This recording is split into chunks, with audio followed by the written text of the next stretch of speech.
Good morning, Professor Poulos. Um, Good.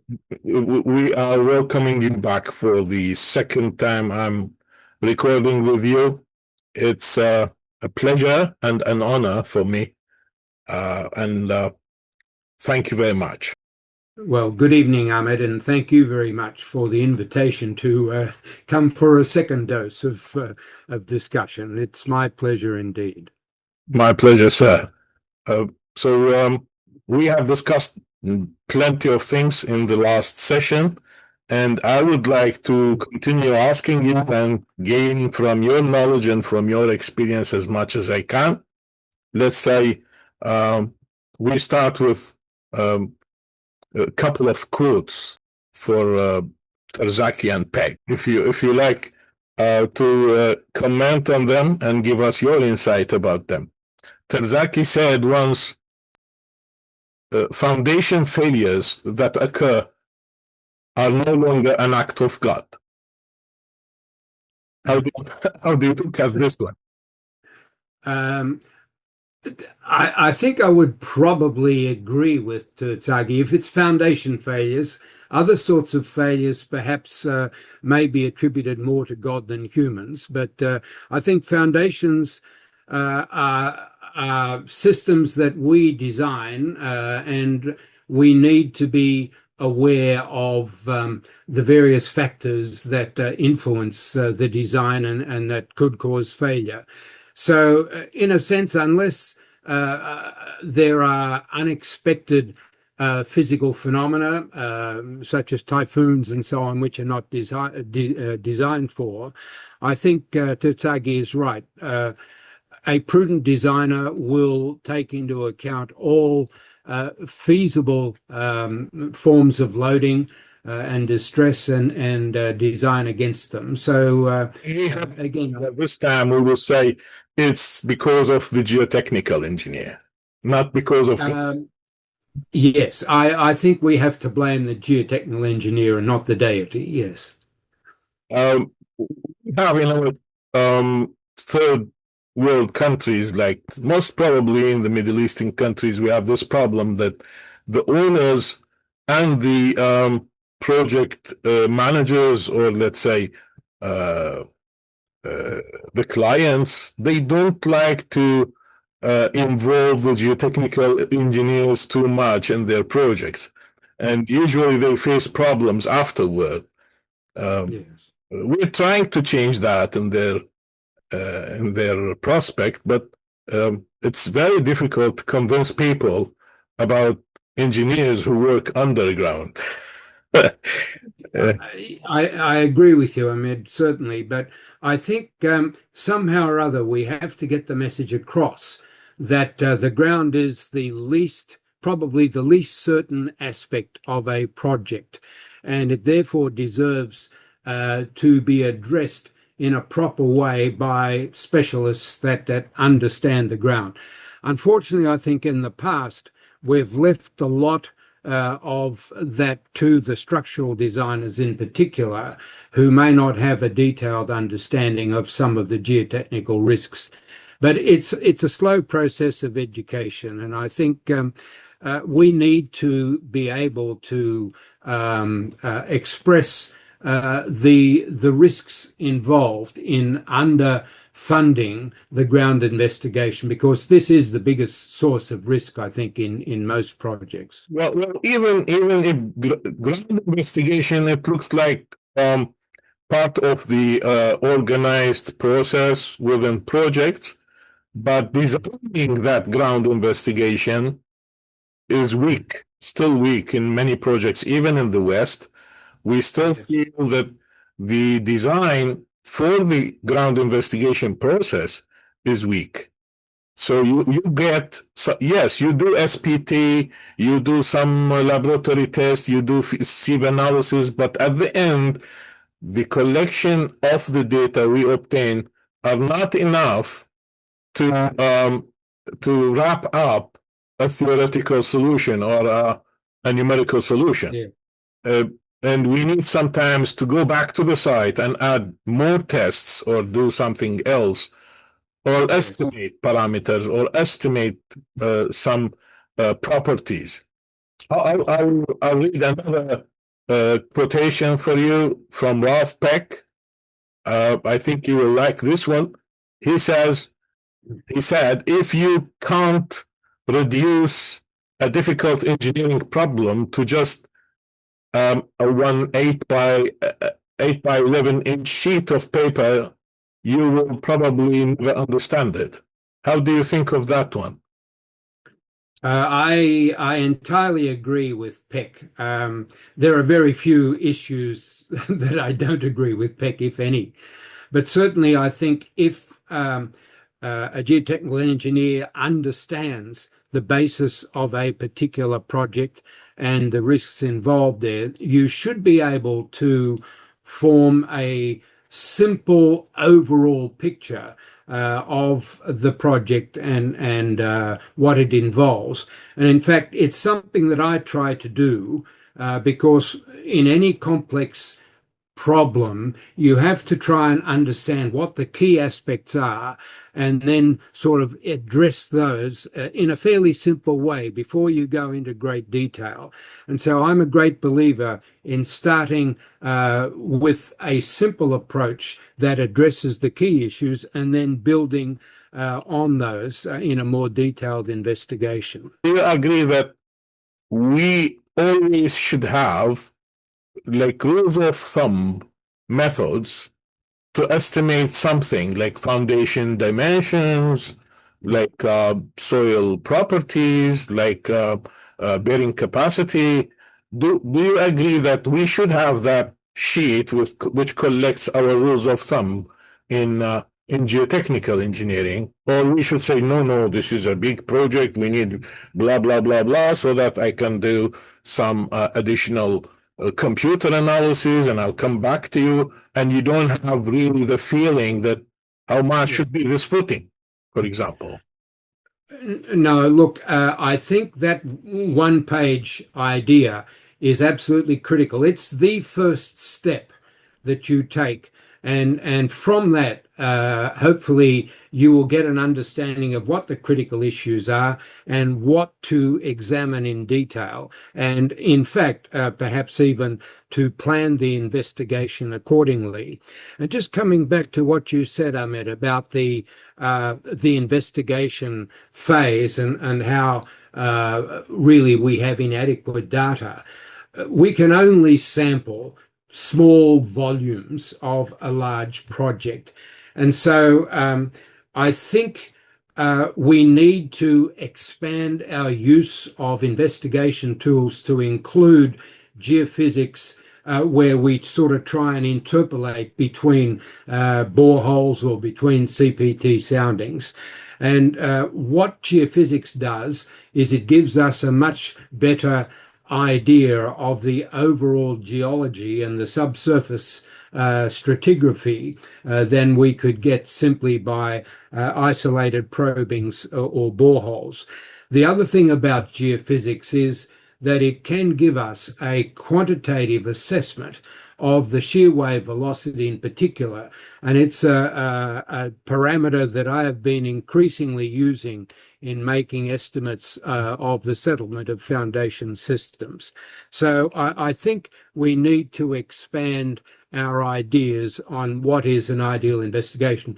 Clearly, if we've got a very small project, you don't need all of that. But if we've got a large project, particularly if we're talking about linear projects like railroads or roadways and embankments, then I think geophysics has an important role to play, as well as our traditional investigation and in situ and laboratory testing. Which situ test you prefer the most? You like to have it always within your soil investigation reports? Uh, well, look, SPT, because SPT is like a piece of bread in every meal. That's a different yeah. let's say Well, look, we PT. do SPTs anyway, routinely, just when we're doing Yeah. boreholes. So I wouldn't necessarily say that we discard those, but I think we need to place less reliance on those than on tests like the CPT, the CPTU, and the seismic CPT. Now, of course, the problem with those is that you have limited scope for penetrating the harder strata. Now, the dilatometer also is a similar sort of device that I think is probably underused. And again, you have seismic And versions less of complex. that.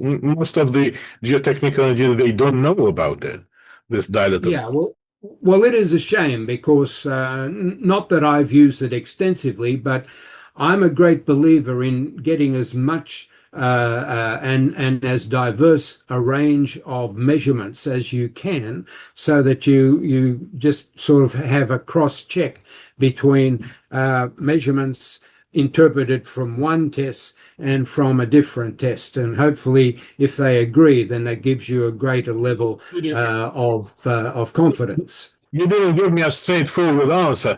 I, I, I want a name of a test that you would prefer to see it everywhere. Is it CPT? Yes, look, CPT, and again, Yeah. my only hesitation there is that if you strike a very hard layer and then you've got softer layers below, then a preliminary investigation that shows that that is the stratigraphy. You've got a hard layer and a soft layer. Then you can arrange for the CPT to sort of bypass that. You can drill down, hopefully, and then get down below. But look, there's been so much work done on the CPT and its interpretation and the correlation of the various parameters with CPT that I think this is a really large volume of work that needs to be understood and respected, because it is the other beauty of it, of course, is it's a continuous profile and you're getting multiple readings. You're getting base resistance or cone resistance, Yeah. you're getting shaft friction, you're getting pore pressure, you're getting seismic velocities. And so, I mean, you're getting a lot of measurements in one probe, and I think that's a good thing. Thank you. So if we go from CPT to plate bearing test or plate load test, how do you see the plate load test? Will it still survive within this advanced? Look, every test has its value, and the plate load test is a similar test. I work with a former colleague of mine, Dr. Peter Brown, many years ago, and he spent a lot of time looking at screw plate tests and their interpretation with depth. And I think work was done also in Sweden at the same time. And look, they have a value in terms of providing you with a more direct method of interpreting the stiffness of the ground. Their problem is, of course, that they only affect a small volume of soil below the plate itself. And so you have to be very careful that and you can't really do plate load tests for any significant depth of foundation. So they're not very useful for large foundations, but they are very useful for shallow foundations or for pavement engineering and so on, because if you can encompass the volume of soil involved, We then do a it's plate fine. load test at the base of piles these days, at the base of borings, aren't we? Yes. Yes, well, the thing is with piles that we have, I mean, the obvious thing with a pile load is to do a pile load test where you can actually measure the response of the base in situ rather than just having a plate there. No, I mean doing a plate load test at the base of the borehole. Yeah, well, you have to be able to interpret that correctly. But look, that's a possibility. Yeah. In principle, that's something that you can do. I think there may be some difficulties if the pile is fairly long, because you've got to have some means of getting the load down there, and the compression of that rod will be greater than the settlement of the plate in some cases. There are setups for that. I would Yes. like to know how many rewards you had in your life. How That's an embarrassing question. And I look, I don't know that I've ever counted them actually. I got some prizes when I was at university for various you, subjects, you still keep but in one room or something? no, well, they're sort of, yeah, largely in one room, but yeah. But look, I suppose I'd have to sort of Maybe you should uh, give me a photograph of all like that. I will try and provide you with one, but um, look, I guess obviously there are some that perhaps are more notable than others. Yeah, which one Um, you would really remember and you like that you had them? oh, well, obviously the Rankin lecture that I gave in 1989, the Terzaghi lecture in 2004. I gave the Terzaghi oration at the International Conference in Alexandria in 2009. And I think I also received an award from the ASC Opal, Outstanding Projects and Leaders in Design. And in Australia, in 2020, I got an award called the Peter Nicol Russell Award, Yeah. which was for sort of engineering generally. And I must also add to that the award from the International Society for Soil Mechanics and Geotechnical Engineering, the Lifetime Achievement Award, and that was in 2023. And then 2 years later, I also have to acknowledge and be grateful for the Rock Science Achievement Award that I got in 2025. So that was a very unexpected and very pleasurable No, award. it was very expected, and you deserve every honor and every reward that you have been rewarded. And did you get any cooperation or lecture in Canadian Geotechnical Society or not yet? No, not that I Uh, recall. I mean, we, we, I have given lectures, yeah. obviously, in Canada, on both sides of the country, but no awards. But look, I mean, I think I'm beyond awards now. I'm very happy with, So you, I guess, the recognition that I perhaps undeservedly have got, but it's also very nice. I also have to say, Ahmed, that I was very honoured to be elected a fellow of the Australian Academy of Science and of the Australian Academy of Technological Sciences, and then of the US National Academy of Engineering in 2014. And I also was made a distinguished member of the American Society. So these, again, are sort of awards, more specific awards for, I do, guess, lifetime achievements. do you think these things start after 40, after 50, or after 60s? Look, uh, it's well, mine started well into my late 40s, and there was a progression. And I guess the last ones I've got are into my ninth decade of existence. So it's very nice that there's been that sort of continual Issue recognition. continuation to the 14th decade. Thank you, but Let, I let, don't think I'll get let's there. go back to your insights about other subjects in Yes. geotechnical engineering. So I would like to know what's the advances and how much you uh, let's say you trust what we have reached in earthquake engineering, for example, with soil mechanics and geotechnical engineering. Is Well, look, do yeah, prefer when it comes to earthquakes and seismic analysis, do you still prefer to use pseudo loading or pseudo analysis instead of going to sophisticated software analysis with seismic random vibration, blah blah blah, these things? look, let me answer it this way, Ahmed, that I believe in any aspect of geotechnical engineering, you have to start off doing something reasonably simple so that you understand the ballpark of the problem that we're addressing.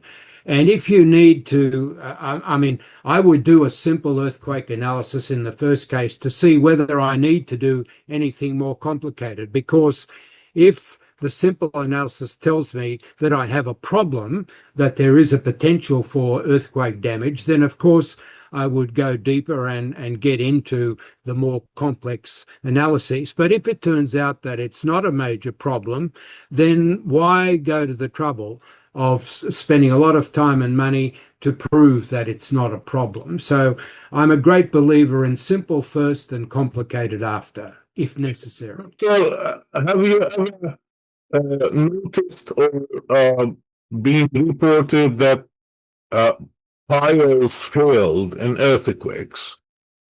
Like there was some moment Yes, or shear or any bearing capacity failures that yes. happened in piles. Absolutely. I think there was a very distinct examples of that in the Kobe earthquake in Japan in 1995.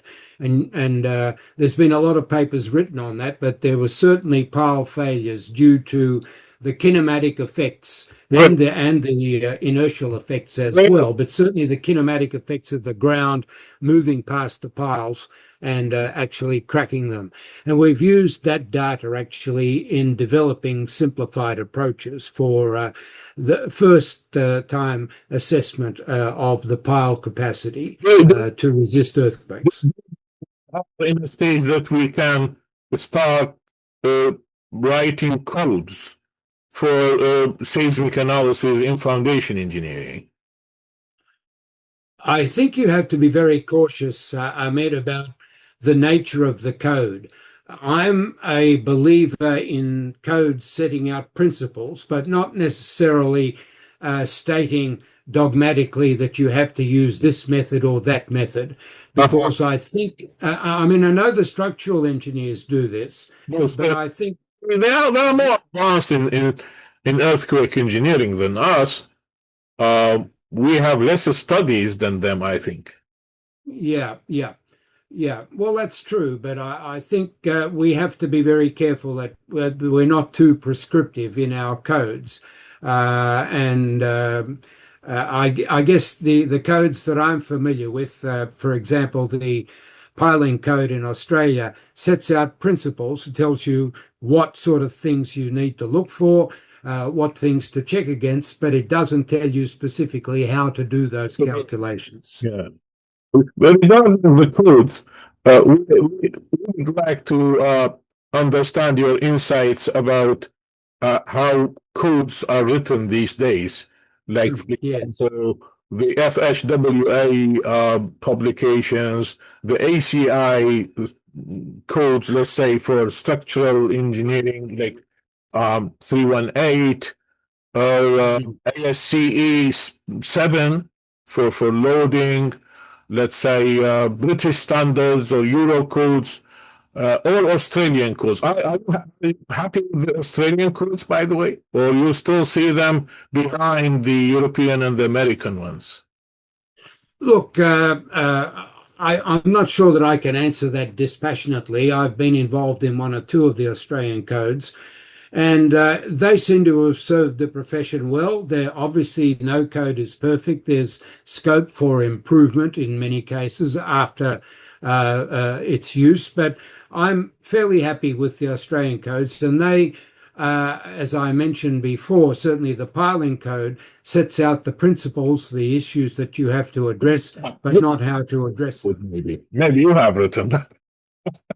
Well, I've been involved with them, but I won't say I've written them, but obviously I've been in committees that have produced these standards.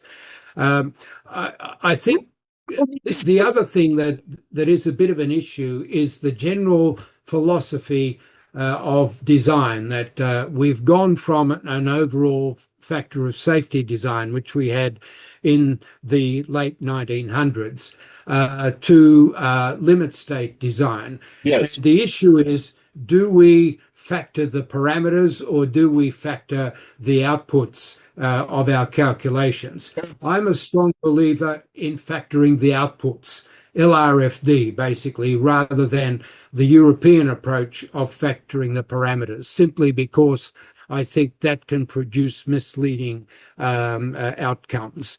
And we've Especially between serviceability limit state and the ultimate yes, state. It I think the ultimate limit state is the one. this Yeah, problem. I think we have to be very careful that and one of the problems is that people get confused and they factor every factor for both serviceability and for ultimate limit state. And I think that can lead to distorted estimates of the settlement under serviceability loadings. And so this is why I'm a strong believer in not factoring the parameters for serviceability and for ultimate limit state, using your best estimates of parameters and then factoring down the calculated capacities or whatever. Did you transfer anything from FHWA to Australian codes? Oh, I think the Australia. Well, look, I can't speak for other codes other than the geotechnical ones, but I think we tend to follow our own course, which is probably more akin to FWHA than to the Euro codes.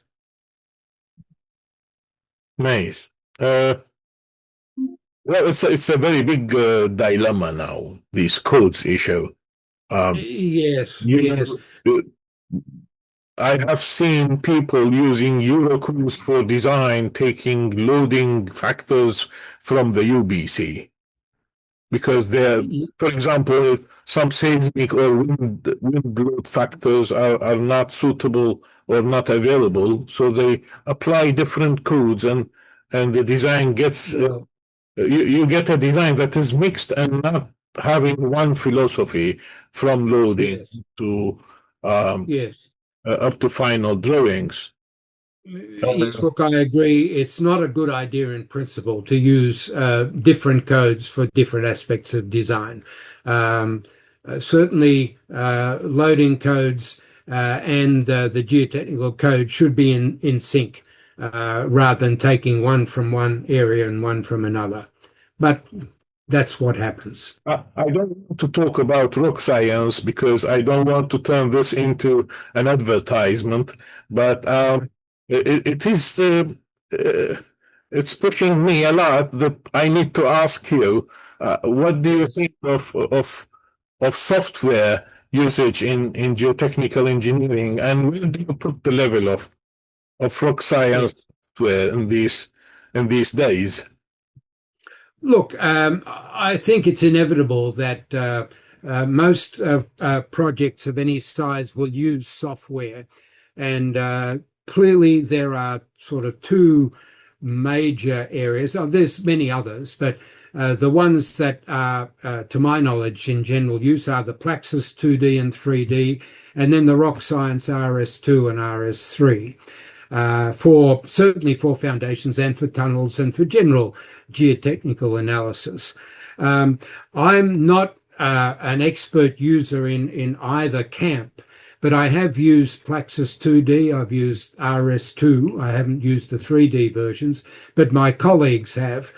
And certainly, and I don't want to sort of patronize you by saying this, but my colleagues that have used both seem to find the rock science software a little more friendly and easier to use, and your people more responsive to queries than perhaps the Plaxis people. Now, I'm not sort of trying to play down the Plaxis because they, are very strong in the geotechnical area. And when we've done comparisons, both software give you essentially the same results, which they should. So that's fine, but it's a question, I think, to some extent, it may be personal preferences or. Do you like to talk a little bit about constitutive relations? Because these programs use a lot of constitutive relations. Indeed. Yeah. So, do you still see that um, we can really rely on sophisticated constitutive relations, Um, like say yes. bounding surface method, hardening soil model, whatever? Um, Look, what I've tried to do in critical problems is to not rely on a single a problem, but to use two alternatives and see what the difference is. In some cases, the user should know that certain simple constitutive laws are not appropriate. For example, using more Coulomb for excavations is probably not the best idea because of the difference in stiffness between unloading, reloading, and so on, and first loading. I think we don't, for most problems, we don't need to get super complicated. And I'm a little bit concerned that with some of the more complex constitutive models, there are parameters that the user may not physically understand. And I'm always worried that in some of the software, there may be default values which people accept unknowingly or knowingly that may not actually be relevant. And so I think there's a few dangers that have to be understood here and recognized. But look, the power that we have in computation these days is remarkable. I mean, I've seen in my career. I started before finite elements, or the very early stages of finite elements, what we can do now compared with what we did 40 or 50 years ago is just remarkable, absolutely remarkable. in the next days, you will not do anything. You will just sit and the AI works for you. As I may have indicated previously to you, AI is a great tool, but it has to be used with human judgment. I would not let AI make a final determination on anything. I think for now, yes. Yeah. But maybe in the future you will change your mind. But for now, Well, I think we still have yes, a role. We still have the judgment phase that we should yes, we don't and do. Uh, I have tried once to calculate bearing capacity and settlement of a footing, a mat foundation that is 10 meters below ground surface, and yes, the results were amazing. And I tried also the AI to judge, for example, and calculate strutting pipes in yes, an yes, excavation, and the results were extremely dependable. But yes, at the end, you should know what to ask and what to accept because, for example, yeah, I did not tell everything from the beginning. So yeah, it ignored the effect of temperature, for example, on the pipes. yes, You know, the yes, separating pipes, yes, they have a great response to temperature. Then absolutely. I tell the AI, do the temperature analysis also, temperature check for the Mm. design. And in fact, it changed the dimensions of the pipe after the temperature check. Yeah, yeah. Yeah. But in fact, Ahmed, in saying that, you've proved my point. You got AI to do some calculations, and you made the judgment then I on the fact that it gave you great results. So that was good, and that's a proper use of AI. So I entirely endorse what you've done, but it's your judgment in the end. You are the designer, and you have to say, yes, these results look good and are in agreement with what I think is right. Harry, these days we have a lot of people that are mm, posting in social media, uh, having YouTube channels, uh, adding short reels or adding short videos about their sites, about their execution, and they guide people. What do you think Yeah. about this? And this is all for now. It's not controlled by institutions. It's all uh, Yes. personal behavior, personal posting. Well, look, I think Have you seen it? social media is a two-edged sword. I think if used in the right way, it can be quite instructive. And I've seen videos, as you have, of failures and of slope failures, of building failures. And I think they're quite instructive. But I think used in the right way, they certainly can be positive. But perhaps we need to again use our judgment as to whether or not something is genuine or something has been contrived. And my concern is that these days with AI, people can construe something that is not real, but they use it to promote a certain a point of view or a certain product. And I think, again, we have to use our judgment as to how real what is on social media really is. You know, it may lead to legal problems also.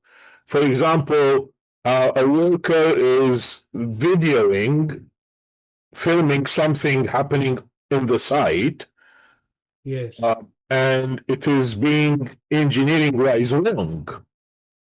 Uh, yes, and this video may cause a real problem for the company. Um, yes. like you, Uh, for example, a vibro hammer in a wrong way that causes un, unbalanced vibrations, for let's say, for example. sure. Yeah. So again, I guess we have to use caution, as we used to do when we were writing things or expressing points of view. You have to be cautious now with what you post on social media, because in the end, the legal profession will perhaps benefit from our carelessness in using those media, whether they're written or whether they're visual. So I think we just need to be very careful about what we post and the reasons why we post it. Look, I think it's good where there's major projects that are of interest. It's perhaps beneficial to our profession to let the public know that the road is being pursued and it will be finished, and here's some great work, and we've saved wildlife by doing clever things and so on. That's good publicity. But if we use it to denigrate somebody else or to promote our own processes unjustifiably, then I think that's not a good use of social media. In fact, I spend some time watching these videos and commenting on them so that Yes, people know that this is not 100% correct or true, and there are yes, other opinions they need to have. yes, Uh, you remember before, like in ASCE or other journals, like there was there was some sort of discussion for the paper. yes, This is yes. completely gone. We can't comment on any paper is published. Well, we can, in principle, we can still do discussions, and people do, Ahmed, but to my recollection, in days past, there could be very robust discussions and then rejoinders by the authors saying, no, I was right and you were wrong. The That discussion, has all the largely gone. discussion is a paper. The discussion Yeah. and the research. Well, look, I mean, there are discussions in the past, way back, that have actually become very well known for their incisive comments. But these days, people are more interested in writing papers than reading and discussing them. And in fact, what you're talking about now in commenting on videos in social media is actually a new form of discussion. And I've seen this myself, that some people that perhaps are not that experienced have posted something, and then a more experienced engineer has come along and said, no, this is not right. Okay. And so I guess that's an evolution of discussion from the written discussion to papers to now the more obvious discussion of social media posts. But there are a lot of mistakes in published papers these days, unlike before. Indeed, indeed. Yeah. Some of them are missing information, some of them are misleading, some of them are copying, pasting. It's very difficult Yes. now to control publishing. Uh, I don't know how this thing will move on. Uh, I I'm very glad that I have you with me. I will end this with your view about helical piles before Yes. I let you go. Okay. Yeah. Well, thank you Anything for you that. like to discuss with me, I would be greatly happy to do that if you have anything to discuss with me. But if you don't want to discuss anything, let's discuss the helical piles for now. No, look, I'm happy to give you just a few comments on helical piles. I think for certain applications, these are extremely useful and a very good addition to our armory of pile types.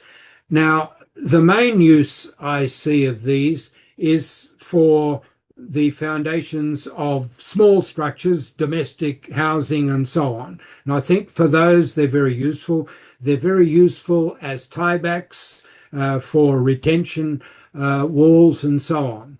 I think sometimes people perhaps tend to overplay their use for larger structures. That worries me a little bit because the taller the structure, the more important lateral loading may become. And this is not the most efficient use of helical piles. That they do have, of course, lateral resistance, but perhaps not as much as a conventional pile. So like almost all pile types, Ahmed, they have their uses, but they're not universal pile types. But look, for domestic construction, I can see that they would be a very economical and rapid pile type. And of course, the beauty of it is that particularly in certain areas where you may have contaminated possibilities, that you don't have to actually remove any of the soil. You leave it in place, you put the foundation in, and they're vibrationless essentially. You don't have the problems with pile driving. And so, look, under those circumstances, they're a good option. But consider carefully. But they are getting in diameter and larger in helices and deeper with time. They're trying to be real piles. What do you think they will they will take over? Look, I don't think they will replace other conventional types of piles any more than any other pile type will. No, I think again, they have their uses and they have their limitations. And where I think you would need to be very careful is, and I talked about contaminated sites, but if you have sites where you have acid sulfate soils, for example, then the durability of those piles needs to be examined very carefully because it may well be over the passage of time that those piles will deteriorate and lose some of their structural capacity. Usually they are in shallow depths, yes, they will be more subject Indeed, indeed. to oxygen chloride. Yeah, Um, but I mean that's where they're most vulnerable is up near the top, where of course you need them to be robust so that they can transmit the load. my professor, late Ismail Namuk, he has a say, he had a say, he passed away, unfortunately, last year. Mm, So he had a say, he said, uh, geotechnical engineering, like any other uh, engineering sciences, it's like a pendulum. Once it goes to theory and the theory gets advanced and starts needing more testing and more practical input, then the yes, goes back uh, to the practice and to the yes, and people start inventing new tests and new methodologies to get parameters and properties. Then yes, sometimes until it gets it gets more advanced than what the theory needs. So let's go back to the theory again.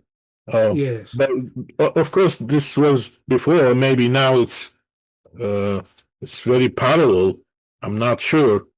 Um, what what field of geotechnical engineering you think that will dominate the research and the advances in the next decade? Yeah, that's a good and difficult question to answer. I think I would suggest to you there are two areas that are already well into the research phase, but are continuing because of their potential application.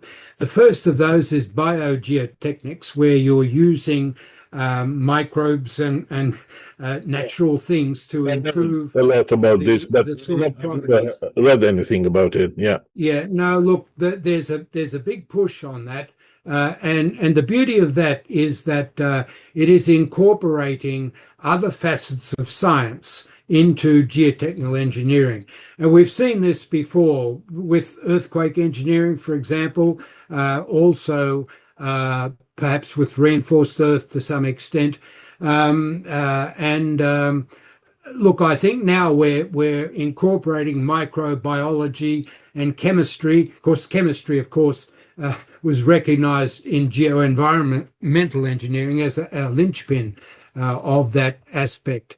But now a knowledge of microbiology and the ability, I think the important thing is to be able to improve soil while it's actually supporting things. Most of our soil improvement methods involve doing something physically to the ground before you actually build. But if you've got a situation where you need to improve the ground that is already supporting the structure, this is where the biogeotechnical aspects may be important. So that's one aspect. The second aspect, Ahmed, is, and I think in response to climate change and so on, is the whole issue of energy geotechnics. And that, again, is a big field that we've seen the development of wind turbines and of other things like energy foundations using piles and rafts and tunnels to provide energy for various uses, certainly in domestic use and lighting tunnels and so on. And I think that will also go on. And that again involves another fundamental aspect of science, which is, of course, the physics involved in energy production. So those two areas, I think, are really areas that are in hot research mode at the moment, and I can't see them stopping over the next decade. Unfortunately, I'm not into these two. Neither am I, and I watch with admiration those people that can stretch their geotechnical knowledge into different Something areas. popped up to my mind now.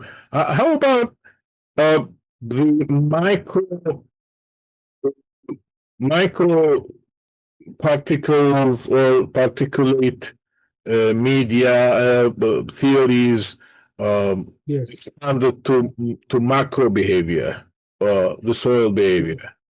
Yeah, well, people have been doing this. Yes. I mean, There was some time that people worked on this one. I don't know what happened. look, there's been one or two iterations of this. One of my early colleagues, Professor Hugh Trollope, worked on the idea of particulate systems. And people have done this through the years. But what's happened, I think, in recent times is that, again, with the development of software and discrete element methods, DEM, these are now being incorporated with finite element methods so that you can actually look where it's important, look at the particulate nature of soils, and then have the surrounding soil in a simpler mode in terms of continuum mechanics. So that's being done at the moment. I know some of my Australian colleagues at University of Technology Sydney are using DEM and FEM methods in conjunction to look at certain aspects of transportation geotechnics. So look, I mean, these are things that we can do now in principle that we couldn't do even 10 years ago. How far that can go in terms of practical application, I think still needs to be demonstrated, but we're in the process of doing that. I'm very glad that you are accepting to discuss a lot of things with me. Uh, I want your comment on a last thing, and then we close this session. Um, Yes. uh, is it possible that the soil mechanics and related theories change from a three-phase material into a multiple-phase material? Like, for example, we have three-phase material now, solids and gas and water. Is it Yes. possible that we have other phases? And do you think that soil mechanics can still survive in uh, can still succeed in interpreting a behavior and theory and put theories forward for such materials? Look, yes, I think it can be done, and in fact, it has been done. And I would refer you to the Rankin lecture of Professor Antonio Jens in 2007, and he introduced other aspects of particulate behavior, including chemical bonding and so on, things that I must confess I don't fully understand.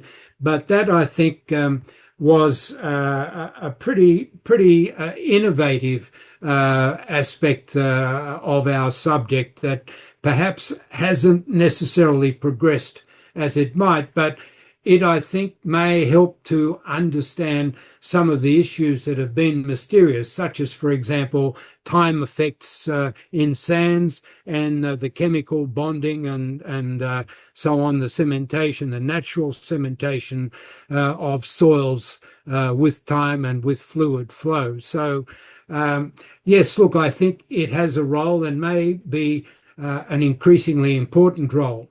But at the same time, Ahmed, let me just say that most of us in practice still tend to confine our thoughts to two-phase materials because that's solids and water.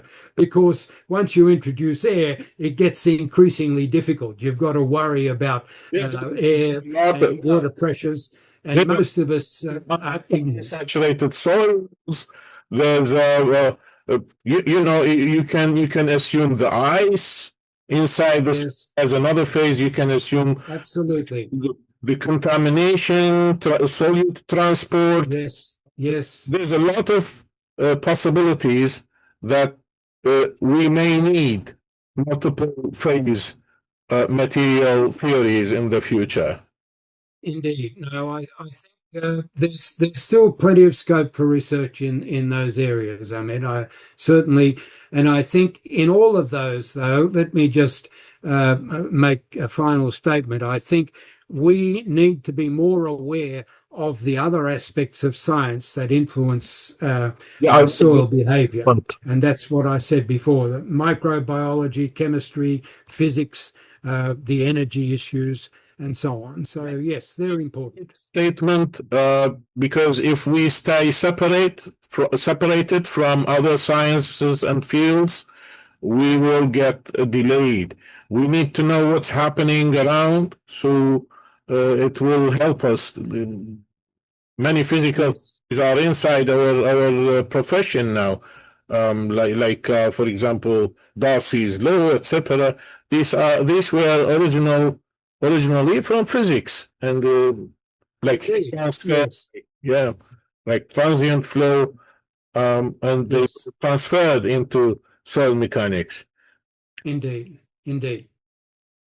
I thank you so much, Professor, and I'd like to see you again. Thank you, Ahmed. I hope so too. And again, thank you very much for your kindness and generosity in inviting me to chat with you.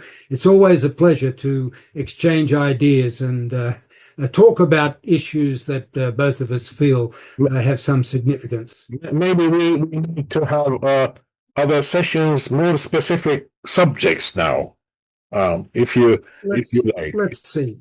Okay, not a problem. Yes, there is. Very good. I Okay. know how much you're busy and how much you have saved time for me to do this. Thank you very much, and My pleasure. I wish you a good day, and Thank you. we'll meet again. Okay. Thank you. Bye then. Bye bye for now.